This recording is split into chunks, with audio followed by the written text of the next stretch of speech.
Matindi to, kakapasok lang, breaking news, may bagong tandem. Ayan, syempre itong balitang ating matutunghayan ngayon ay nagmula kay Pinas News Portal. At ito po ang inyong lingkod na si BT na magbibigay ng reaksyon at komento dito sa video na ating matutunghayan ngayon.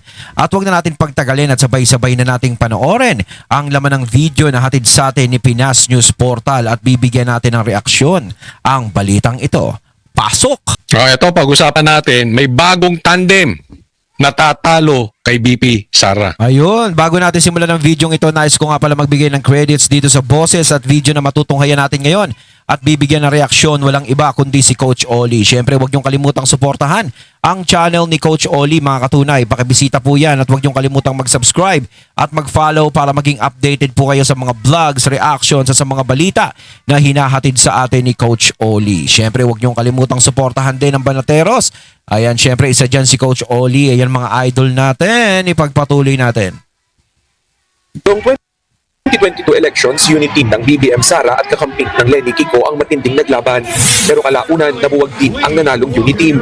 Kaya naman may bagong sinusulong na alyansa para sa 2028 presidential elections si dating Senador Antonio Trillanes. Ang epal nito, no? Hindi ba kayo? Mga piklawan, hindi ba kayo nasasabawan sa sistema nyo? Yung epal ng epal sa grupo ninyo na hindi manalong mayor, na walang impluensya, sa madaling salita, walang bilang. Ito si Trillanes, walang bilang. Hindi ko alam bakit may bilang ito sa kulay pink at dilaw. Ganyan ba kahihina ang mga kukotin yung mga pinklawan? Hindi, sa totoo lang, walang bilang talaga yan. Pero syempre, napapakinabangan nila yan bilang attacker. Diba? Yan ang pinaka-attack dog nila eh. Yung asong pinapakawalan nila eh. Sa totoo lang, ito talaga. Yung galit ni Trillanes sa mga Duterte, ginagamit nila yan. Minsan nga, baka hindi nagalit yan eh. Baka mamaya, ano na yan eh. Talagang gusto niya na lang talaga magpagamit eh. Diba? Eh kasi kita mo naman to, halatang halata naman sa pagkatao nito na talagang gusto niya lang talaga na makaganti sa mga Duterte. Dahil simula pa lang talaga is talagang mga Duterte lang talaga ang pinag-iinitan nitong mamang to. Diba? Lahat ng gawin ng mga Duterte kahit maganda, masama sa paningin niya. Kapag pangit ang ginawa ng Duterte, mas pangit sa paningin niya. Ganyan yan. Ganyan yung taong yan. 'Di ba? Walang magandang gagawin ang mga Duterte sa taong yan. Dahil kapag sarado ang utak, kapag ganyan na alam natin na talagang may galit, o inis, o insecuritism, ganyan talaga mangyayari. Di ba? Bakit kinig na kinig kayo? Ba't di nyo patahimikin ito? Hindi nga tatahimik yan, Coach Oli. Aso nila yan eh. Hindi pwedeng tumahimik ang aso. Bantay nila sa bakod yan. Patatahulin nila ng patatahulin yan. Walang natutulong to. Bumuo kayo ng team na may sustansya. Yung may impluensya. Yung papakinggan ng mga politiko. Na hindi nga pinapansin sa kanto to. Nakita nyo yung kampanya nitong si Trillanes. Hindi nga pinagpapapansin yan. Napaka-loser nyo naman. O, kita mo, no, nakakampanya yan, mukhang kawawa. Napadaan sa palengke yan, walang pumapansin. Mismong siya na nga yung kumukuha ng kamay ng taong naka-standby dun eh. Ni wala ka nakikitang lumalapit eh. Pagpalagay natin, may mga video sa lumalapit sa kanya, mga ilan-ilan lang yun. Ito kayo, loser. Hindi laban eh. Dati yan na sinyalis nila, laban, di ba? Apaka-loser nyo naman. Ba't ito pinagsasalita nyo ng pinagsasalita? Ba't ito pinag-i-epal nyo ng pinag-i-epal? Wala na ba kayong makuha? Side na kayo? Anes, yan ang pagsasanib ng mga taga-suporta ni dating Vice President Leni Robredo at Pangulong Bongbong Marcos. Ang tinutulak ko nga ay magsanib puwersa pa ang middle forces, yung mga kakamping and the others with the administration supporters. Alam nyo, tingnan nyo kung gaano ka-desperado tong mama na to. Huwag kayong magtatampo, mga Pinklawan. Kasi inuuto kayo ng liderato nyo. Pink, makinig kayong mabuti. Inuuto kayo ng mga leaders ninyo. Mga Pinklawan, tingnan nyo focus nitong mama na ito. 'Di ba? Alam mo, makikita nyo lang kung karapat dapat pa ang tao eh. Tingnan ninyo kung saan ang focus nila. Yung iba ang focus, habulin yung magnanakaw ng ghost projects. Yung iba ang focus, mahinto ang corruption. Yung iba ang focus, panagutin Ito, ano focus nito? yung nangurakot sa flood control scandal. Yung iba ang focus, mahuli yung mastermind dyan sa korupsyon ng ghost projects. Si Trillanes ang focus Mga para Duterte. hindi mapaupo si BP Sara. Tanga ba kayo? Kaya nga halatang halata natin eh. Gaya nga na sinabi mo, Coach Oli, may mga focus talaga na dapat talagang mas unahin. Kaso itong taong tong si Trillanes, no? Talagang ang focus niya ay hindi makaupo si BP Sara. Dahil unang-una, alam natin na kapag Duterte ang naupo sa Malacanang ulit, alam natin kung saan pupulutin itong taong to. Kaya kita nyo, hindi siya tumitigil sa kakatahol. Aw! Aw! Ganun ang ganun. Di ba? Kasi hinahabol niya yung panahon eh. 2026 na. Magte-2027 na. Kapag kalatian ng 2027, wala pa rin nangyari, finish na. Diba? So, anong mangyayari sa kanya ngayon? Istorya na lang. Kumbaga, istorya na lang. Siyempre, ito, baka mamaya, mga ibang bansa na to. Matakot na to. Pero bibilib ako sa'yo, Boss Trill. Kung ikaw, mag-i-stay pa rin dito sa bansang to kapag presidente na si BP Sara. At maggagaganyan ka pa rin. Kung sa bagay, ginagawa mo yan noong panahon ni PRRT. Pero syempre, ibahin mo si BP Sara. Diba? Kaya hinahabol nila kahit naman yung mga kasama nila no? Kahit yung mga kasama nito, ni Boss Trill. Syempre, gusto nilang mawala sa posisyon si BP Sara para hindi makatakbo dahil kating-kati na sila, no? Kating-kati sila sa posisyon ng pagiging presidente. Na makuha nila ang pagiging vice president at pagiging presidente. Kating-kati na silang makabalik sa pwesto. So dahil sa ingay nitong taong to, ginagamit nilang yung ingay ng taong to para bulabugin ang kampo ni BP Sara. Para mag-ingay ng mag-ingay. Yun eh. Ginagamit nila yung galit ng taong ito sa mga Duterte. Kaya kita nyo, siya lang ang pinapakawalan ng pinapakawalan. Siya lang yung bunganga ng bunganga. 'Di ba? Siya lang yung teryada ng teryada na napakaingay. 'Di ba? Para sundan nyo yung ganyang naratibo, yung ganyang goal. Tanga kayo para sundan yan. Ako nagtatanong lang naman. Okay lang kung aaminin nyo tanga kayo. Pero ang sa atin lang, hindi ba masyadong mababaw yung focus?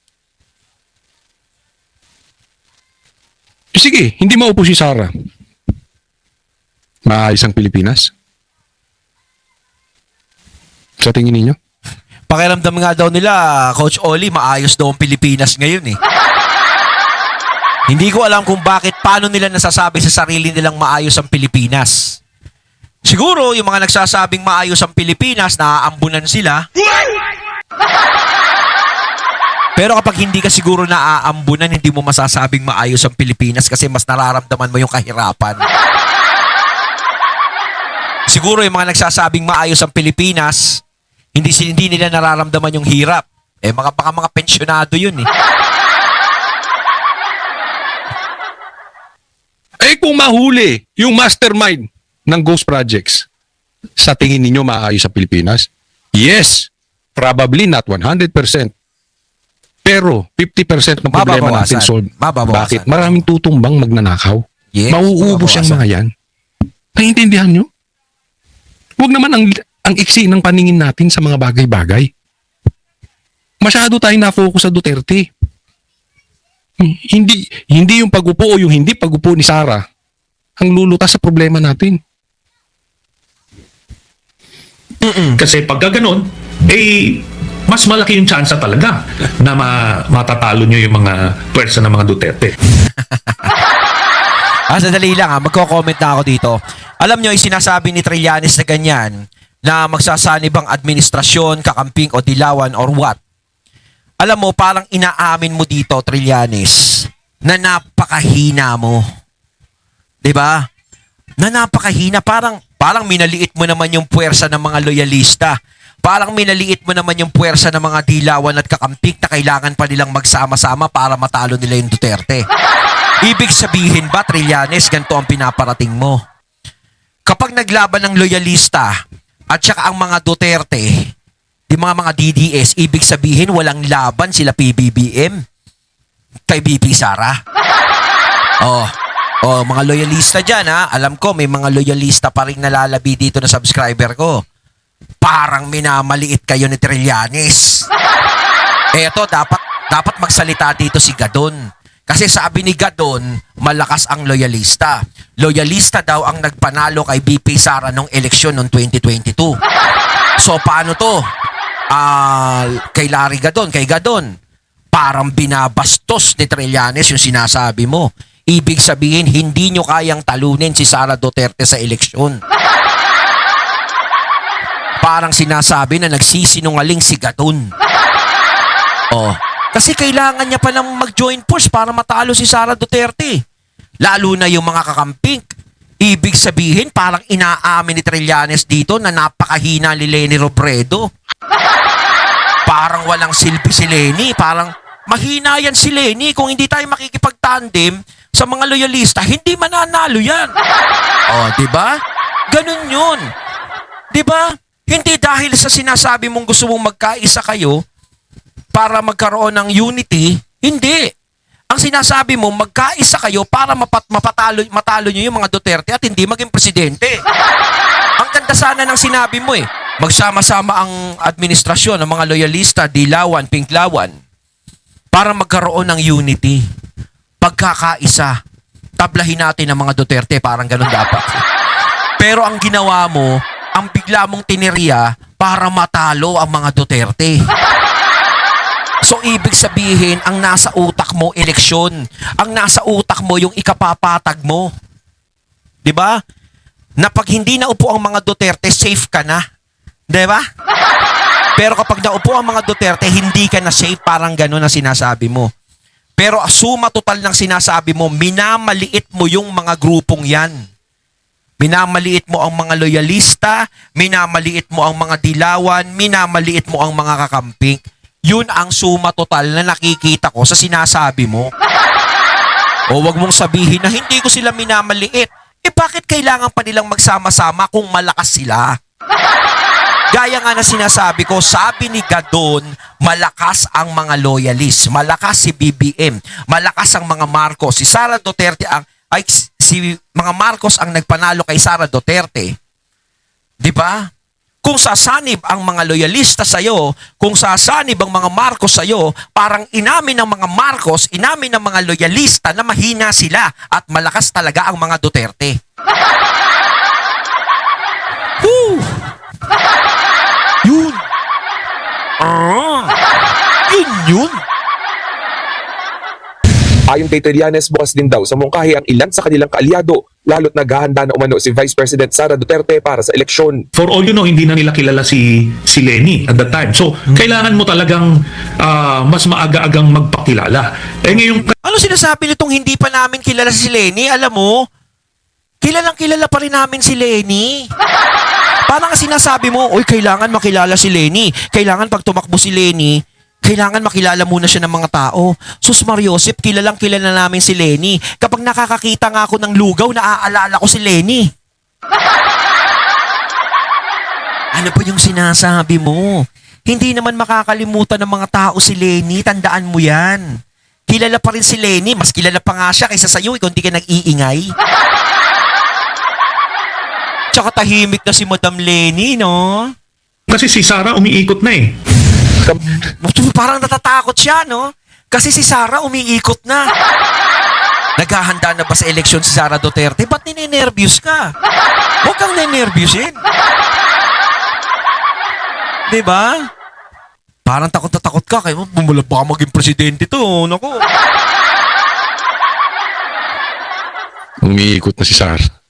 Hindi yan umiikot, tanga. Wala. Naka-standby yan Para dyan. nga sa akin, hindi ko na, ako nga rin, Coach Oli, hindi ko napapansin na umiikot si BP Sara. Hindi ko nga nakikitang nangangampanya, lagi lang nasa dahig eh. O, sabihin nyo, kita mo, sinabi mo, BT, na nasa dahig lang si BP Sara, walang ginagawa. Hoy! Hindi ko sinasabing nandutuon lang siya at nagpapasarap. Binabantayan niya lang yung tatay niya. Dahil wala namang ibang aasikaso kundi sila lang. Hindi naman inaasikaso ng gobyerno natin dito si Tatay Digong.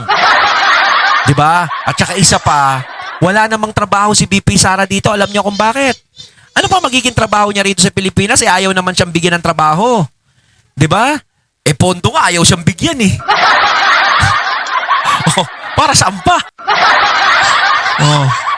Kaya para sa akin, parang okay lang sa BP Sara, bahala kayo sa buhay niyo dyan. Oh. Baka may mamatay. Napaka-desperado nitong mama na to, no? Sa bagay, marami kasing libelous to eh. Marami kasing fake news na ginawa ito eh. Kaya takot din siya. Pangalawa, para maging relevant. Hindi na talaga eh. Nagising na ang taong bayan sa panluloko nito. Parang si Bongbong Marcos eh. Nahuli na eh. Na-expose si Bongbong Marcos sa pangbubudol. Ito, na-expose. Kaya lang naman naboto yan dahil diba, nagrebelde yan doon sa Oakwood. Akala ng taong bayan, may maitutulong. Akala ng taong bayan, matino. Akala ng taong bayan, hindi duwag. Sumuko naman agad-agad. Ano? Pero hindi na eh. Kalookan, hindi na nga siya nanalo. Diba? So gusto niya maging relevant. At the same time, may pera po sa eleksyon na huwag tayo makakalimot. Lalo na pag admin ang sumuporta. Matalo man sila or matalo, may pera sila. Kaya yung iba, alam nila namang hindi nila tatalunin si Sara eh. Mas bilib pa nga ako sa paninindigan ni Kirobin kaysa dito eh. Oo, totoo yung sinabi ni Coach Oli na nakilala lang naman to si Trillanes kasi doon sa Oakwood nung nagrebelde sila ron. Di ba? Kung tutuusin nga, parang hindi naman sila ganun katikas talaga kasi kita nyo naman eh, binomba sila eh, sabay suko eh. Sabi ko nga pa ulit-ulit, mas matapang pa si Rizal Ali dito eh. Kasi si Rizal Ali, kita nyo naman ha, binomba na ng binomba pero hindi sila sumusuko. Talagang maraming nalaga sa mga kasama ni Rizal Ali. Sino mga katunay? Sino nakakakilala kay Rizal Ali dito? Diba? Nakita nyo naman, talagang kakilakilabo talaga yung nangyari noon. Hindi talaga sumuko si Rizal Ali. Talagang itinakas lang siya ng mga kasama niya. Pero siya talaga, laban kung laban. Kita niyo yung mga kasama niya, talagang mga nagtumbahan na. Talagang hindi niya siya sa gusaling yun. Kahit giba-giba na, talagang laban pa rin. Itong mga to, binomba lang yung Oakwood eh. Suko na eh. Bilib ka na nung una eh. Hindi ko naman minamaliit. Pero syempre, di ba, parang naano lang ako, di ba? Kasi sobra naman kasi itong taong to. Di ba?